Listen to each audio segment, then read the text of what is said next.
Hi hello ನಮಸ್ಕಾರ. ಎಲ್ಲರೂ ಹೇಗಿದ್ದೀರಾ? ಎಲ್ಲರೂ ತುಂಬ ಚೆನ್ನಾಗಿದ್ದೀರಿ ಅಂತ ಭಾವಿಸ್ತಾ ನಾವು ಕೂಡ ತುಂಬ ಚೆನ್ನಾಗಿದ್ದೀವಿ. Welcome back to Kavya Kiran Kannada vlog.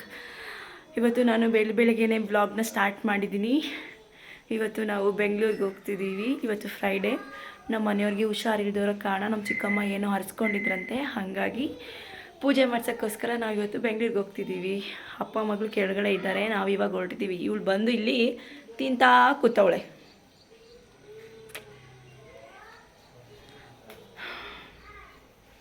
ಪೂಜೆ ಎಲ್ಲ ಆಯಿತು. ಪೂಜೆ ಎಲ್ಲ ಮುಗಿಸಿ ಹೊರಟಿದ್ದೀವಿ ದೇವಸ್ಥಾನಕ್ಕೆ ಹೋಗಿ ಅಲ್ಲಿಂದ ವ್ಲಾಗ್ನ ಕಂಟಿನ್ಯೂ ಮಾಡ್ತೀನಿ. ಇವತ್ತು ಬೆಳಗ್ಗೆನೇ ದೇವಸ್ಥಾನಕ್ಕೆ ಹೋಗೋಣ ಅಂತ ಪ್ಲ್ಯಾನ್ ಮಾಡಿಕೊಂಡು ಬೇಗನೆ ಮನೆಯಿಂದ ಹೊರಟ್ವಿ. ಬೆಳಗಿನ ಸಮಯ ಅಂದರೆ ರಸ್ತೆಯಲ್ಲಿ ಜನ ಜಾಸ್ತಿ ಇರಲ್ಲ, ಟ್ರಾಫಿಕ್ ಕೂಡ ಕಡಿಮೆ ಇರುತ್ತೆ ಅಂತ ಅಂದ್ಕೊಂಡಿದ್ವಿ. ಆದರೆ ಹೊರಗೆ ಬಂದಮೇಲೆ ನೋಡಿದ ಪರಿಸ್ಥಿತಿ ಬೇರೆಯೇ ಇತ್ತು. ಬೆಳಗ್ಗೆ ಆಗಿದ್ದರಿಂದ ರಸ್ತೆಯಲ್ಲಿ ವೆಹಿಕಲ್ಸ್ ಓಡಾಟ ಜಾಸ್ತಿನೇ ಇತ್ತು. ಒಂದು ಕಡೆ ಆಫೀಸ್ಗೆ ಹೋಗೋರು, ಇನ್ನೊಂದು ಕಡೆ ಸ್ಕೂಲ್ಗೆ ಹೋಗೋ ಮಕ್ಕಳು, ಮತ್ತು ಕೆಲವರು ತಮ್ಮ ಕೆಲಸಗಳಿಗೆ ಹೊರಟಿದ್ರು. ಹೀಗಾಗಿ ರಸ್ತೆ ಫುಲ್ ಟ್ರಾಫಿಕ್ ಆಗೇ ಇತ್ತು. ನಾವಂತೂ ನಿಧಾನವಾಗಿ ಹೋಗ್ತಾನೆ ಇದ್ವಿ.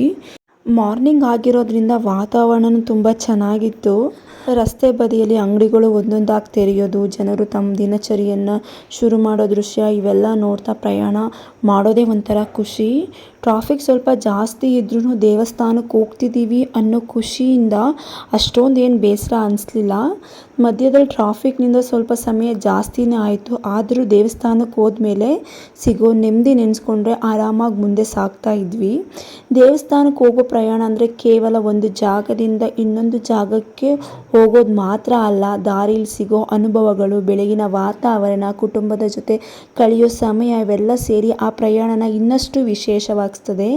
ಹೀಗೆ ಟ್ರಾಫಿಕ್ ಮಧ್ಯೆಯೂ ನಮ್ಮ ಬೆಳಗಿನ ದೇವಸ್ಥಾನದ ಪ್ರಯಾಣ ಸಾಗ್ತಾ ಇತ್ತು.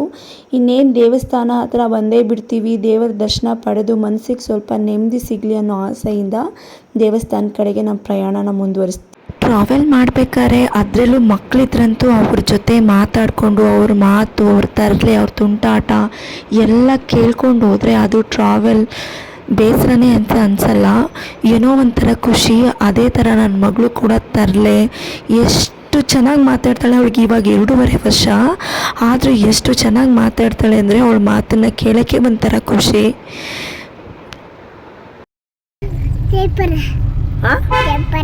ಜೈಪುರ ಅಲ್ಲ, ಇಲ್ಲ ಜೈಪುರ ಅಲ್ಲ, ಬೆಂಗಳೂರು.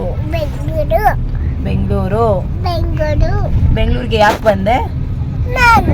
ಅದೇ ಯಾರ ಮನೆಗೆ ಬಂದೆ ಬೆಂಗಳೂರಲ್ಲಿ? ಯಾಕೆ ಮಾತಾಡ್ಸಲ್ಲ ನೀನು? ಟೂಟು ಮಾತಾಡ್ಸ್ಬೇಡ ಬಿಡು. ತಿಂಡಿ ತಿಂದ? ಏನ್ ತಿಂದೆ? ಅನ್ನ ಸಾರು ಅಷ್ಟೇನ ತಿಂದಿದ್ದು? ರವೆ ಇಡ್ಲಿ ಏಯ್, ಆ ರವೆ ಇಡ್ಲಿ ತಿನ್ಬಿಟ್ಟು ಅಂತ ಅನ್ನ ಸಾರು ತಿಂದ ನೀನು? ಅನ್ನ ಸಾರು ಯಾರು ಮಾಡಿದರು? ನೀನು ಚೆನ್ನಾಗಿಲ್ಲ,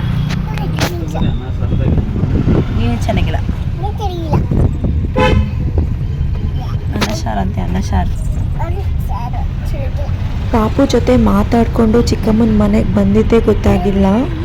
ನಾವು ಚಿಕ್ಕಮ್ಮನ ಮನೆಗೆ ಬಂದು ಸ್ವಲ್ಪ ಹೊತ್ತು ಅಲ್ಲೇ ಇದ್ದು ತಿಂಡಿ ಎಲ್ಲ ತಿಂದ್ಕೊಂಡು, ನಮ್ಮ ಚಿಕ್ಕಮ್ಮ ಇನ್ನೂ ರೆಡಿ ಆಗಿರಲಿಲ್ಲ. ಅವ್ರು ರೆಡಿ ಆಗೋವರೆಗೂ ವೇಟ್ ಮಾಡಿ ಕಾರ್ನ ಅಲ್ಲೇ ಪಾರ್ಕ್ ಮಾಡಿ ನನ್ನ ತಮ್ಮನ ಆಟೋದಲ್ಲಿ ಪೂಜೆ ಸಾಮಾನೆಲ್ಲ ಎತ್ಕೊಂಡು ಮತ್ತು ದೇವಸ್ಥಾನಕ್ಕೆ ಜೋಡಿ ಕೋಡಿ ಬಲಿ ಕೊಡ್ತೀವಿ ಅಂತ ಹರಿಸ್ಕೊಂಡಿದ್ರು. ನಮ್ಮ ಯಜಮಾನ್ರಿಗೆ ಹುಷಾರಿಲ್ದೋರ ಕಾರಣ ನಮ್ಮ ಚಿಕ್ಕಮ್ಮ ಹರಕೆ ಮಾಡ್ಕೊಂಡಿದ್ರು. ಹಾಗಾಗಿ ಇಲ್ಲೇ ನಾಯಂಡಹಳ್ಳಿಯಲ್ಲಿರೋ ದೇವಸ್ಥಾನದಲ್ಲಿ ಪೂಜೆ ಮಾಡಿಸ್ಕೊಂಬರೋಣ ಅಂತ ಎಲ್ಲನೂ ರೆಡಿ ಮಾಡಿಕೊಂಡು, ಮನೆ ಹತ್ರನೇ ದೇವಸ್ಥಾನ ಇರೋದ್ರಿಂದ ಸ್ವಲ್ಪ ನಿಧಾನವಾಗೇ ಆಟೋದಲ್ಲೇ ಬಂದ್ವಿ. ದೇವಸ್ಥಾನದ ಹತ್ರ ಹೋಗ್ತಿದ್ದ ಹಾಗೆ ಅಲ್ಲಿ ಎಷ್ಟು ಜನ ಸೇರಿದ್ದಾರೆ ಅಂತ ನೋಡಿದ್ರೆ ನಿಜಕ್ಕೂ ಆಶ್ಚರ್ಯನೇ ಆಯಿತು.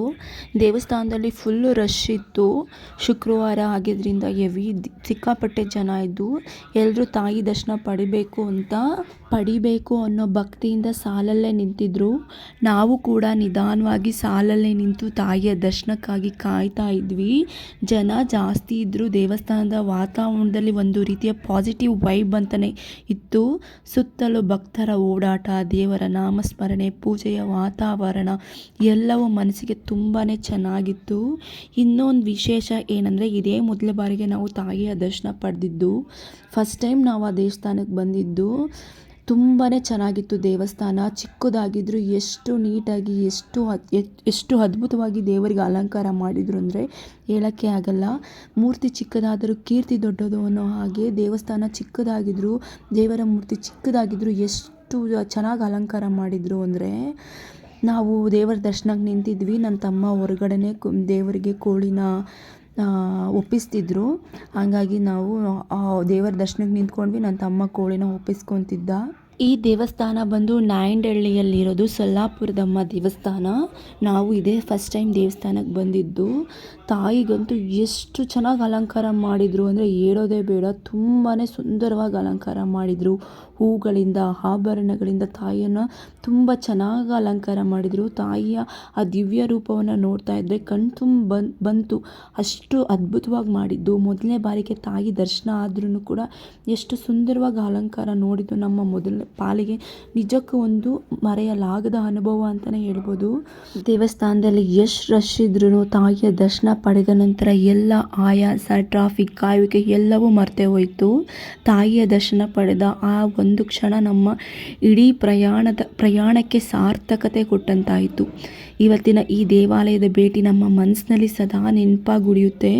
ಎಷ್ಟೊಂದು ಜನ ದೇವರಿಗೆ ನಿಂಬೆಹಣ್ಣಿನ ದೀಪ, ಬೆಲ್ಲದ ಆರತಿ ಎಲ್ಲ ಮಾಡ್ತಾಯಿದ್ರು. ಅದನ್ನೆಲ್ಲ ನೋಡಿ ತುಂಬ ಖುಷಿ ಆಯಿತು. ತಾಯಿ ದರ್ಶನ ಪಡ್ಕೊಂಡು, ತಾಯಿ ನಿನ್ನ ಹರಕೆನ ಪೂರೈಸಿದ್ದೀವಿ ಅಂತ ಅಂದ್ಕೊಂಡು ಮನೆ ಕಡೆ ಹೊರಟ್ವಿ. ಹೊರಗಡೆ ಪ್ರಸಾದ ಎಲ್ಲ ಕೊಡ್ತಾಯಿದ್ರು. ಬಟ್ ನಾವು ಆವಾಗ ತಾನೇ ತಿಂಡಿ ತಿಂದಿದ್ದರಿಂದ ನಾವು ಪ್ರಸಾದ ಏನು ತಿಂದಿಲ್ಲ. ಮನೆಗೆ ಹೋಗಿ ದೇವರಿಗೆ ಕೋಳಿ ಒಪ್ಪಿಸಿದ್ವಲ್ಲ, ಆ ಕೋಳಿನಲ್ಲೇ ಅಡುಗೆ ಮಾಡಿ ಊಟ ಮಾಡಿಕೊಂಡು ನಾವು ಮನೆ ಕಡೆ ಹೊರಟ್ವಿ.